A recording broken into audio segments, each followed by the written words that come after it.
Welcome to the Positive Pants Podcast. Mindset, motivation and inspiration to help you find your positive pants. It's time to let go of negative thinking, understand why you do what you do and stop the self-sabotage with your host, Fran Excel.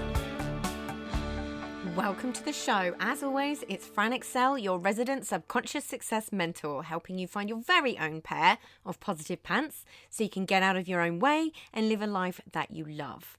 If you want to stop self-sabotaging your own success and let go of the stress, then you are in the right place, my friend. Make sure you download your free Stressed to Success guided meditation at bit.ly/stress to success as my little gift to you just for being here. Please do subscribe, share and review. It really, really helps people that need to hear this message find us, and I so appreciate it. In the show notes, you'll also find details of how you can work with me and where you can get your mitts on my meditations, products, printables, programs. You can find it through the link in my bio on Instagram, which is my favorite place to hang out. So please do come join me over there at I'm Fran Excel. Tag me in your takeaways, slide into my DMs. I'm here for it. So that's the formalities over, my love. So let's jump to the content. Presence is a practice. Like so many of the things, most of the things that we talk about around here, when it comes to life-changing personal growth, nothing is a one and done scenario and requires patience and practice. That's where we see all those lovely, jubbly, lasting changes that we all want so much.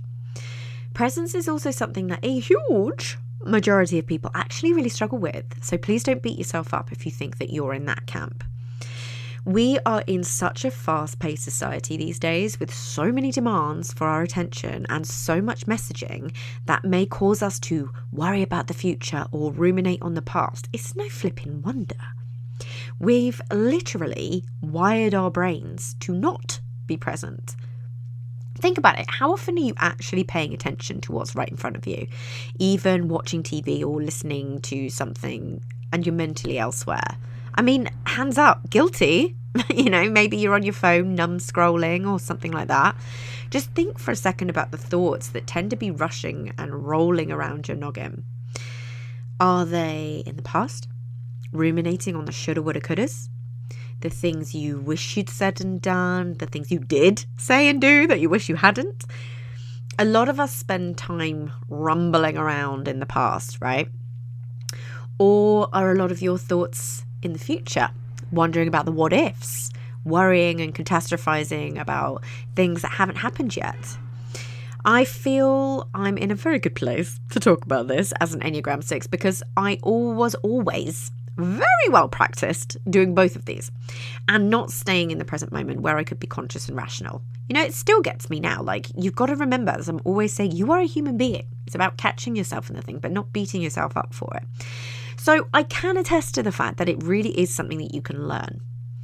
Like I say, I don't win every time, and you won't. But I find it so much easier to catch myself not being present and consciously bring it back. And that's the magic of being present. You're conscious. You're in much more control of your own choices and behavior. You make better decisions. It improves your relationships with other people. If you work with clients, it helps you get better results. Oh, thank you, Milo. You want to go outside, do you? Leave my poor people waiting. Get out of it. Where was I? If you work with clients, it really helps you get better results. Creativity lives in presence. Gratitude and appreciation lives in presence. It's usually far less stressful in the present moment. You're not worrying and overthinking as much when you're present. Focus and attention lives in the present. You listen better when you're present. You're more connected to yourself, which is a big one. So much personal growth lies in being connected to yourself. And you're more connected to others in the present. You're able to use a lot of the tools that are going to help you rewire your brain and nervous system when you're in the present moment. Sound good? I thought so. So, what are some of the best ways to go about practicing presence?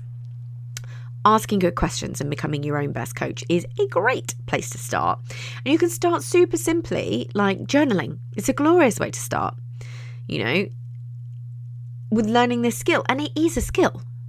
You can use stream of consciousness journaling to really allow whatever's present to be present. It's also helpful because it will show you how much your thoughts are spending in the past or the future, All you do is essentially brain dump whatever pops into your head. It will read like a big jumbled mess of weirdness, and that's perfect. It will allow you to be present. It will allow you to consciously see some of the things that are going round in your head affecting your day-to-day.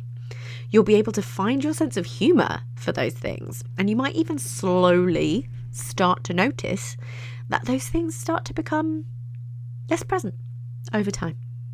Delightful. Try it for 5 days and just see what shifts for you and what you notice.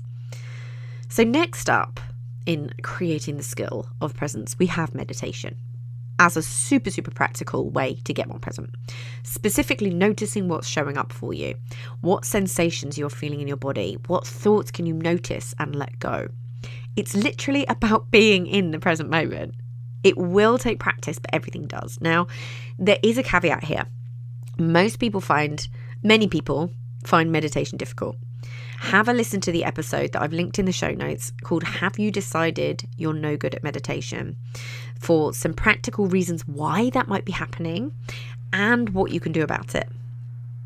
Next up, we have heart math. Is one of my all-time favorites. I'm a licensed heart math coach, so I teach all my clients the various heart math techniques, but it's an incredibly awesome way to get back into your body and into the present moment using simple breathing techniques. It also wakes up your prefrontal cortex, which goes offline when you're in the threat response, so you can make far better decisions and regulate your nervous system. It is quite simply glorious. And then finally, for today, mindfulness. Shock horror. It's the ultimate practice in presence. Mindfulness is a form of meditation, and it's a really practical one. It's the ability to be fully present and aware of what is going on for you internally and externally without judgment. It's simply about what is. And the more you practice it, the more you'll start to notice your mind wandering less. My favorite activity is waking up the senses exercise. It's part of the Stress to Success meditation. So if you haven't downloaded that, it's all linked in the show notes. It's everywhere. It's literally everywhere. It's on the website. It's on my Instagram. Make sure you have that. So the way it kind of works is, what do you see? What do you hear? What do you feel? What do you smell? And what can you taste? And you can do this literally anywhere. Walking, consciously taking the time to look up from your desk for a minute in a meditation. And again, the more you do it, the more you'll feel and notice the benefits. You'll notice how much more focus you have, how much more productive you feel, how just different you feel because you're not ruminating on the past or catastrophizing about the future. You're where you are, right? And being present allows real appreciation to come through. It's like you can put your gratitude practice on steroids. When you aren't present, you aren't going to notice all the little things around you. You will miss them. And when you're present, you're more in tune with other people too. You're more empathetic because you pick up on the visible and tonal cues. Just try it and start to notice what you notice. Yeah? And notice how your thoughts and feelings might start to shift and perhaps become a little clearer or quieter. But like I say, it is a practice. You won't win every time. Don't expect yourself to. And that's totally okay. Just keep going. So if you got value from this and you know in your gut that now is the time to step up and start rewiring your thinking and start changing things for yourself, then join the Positive Pants Toolkit app and community so you can work out what needs to happen to get you from where you're at right now to the action-taking success you know you can be. And if you want my eyes and ears on your problems, then I work with people one-on-one and through my programs. You can find all the details to join the toolkit or book in a call in the show notes, the link in my bio on Instagram, and on my website, franexcel.com. So stop waiting for if and when and choose to change things now, because you can. I'm here to believe in you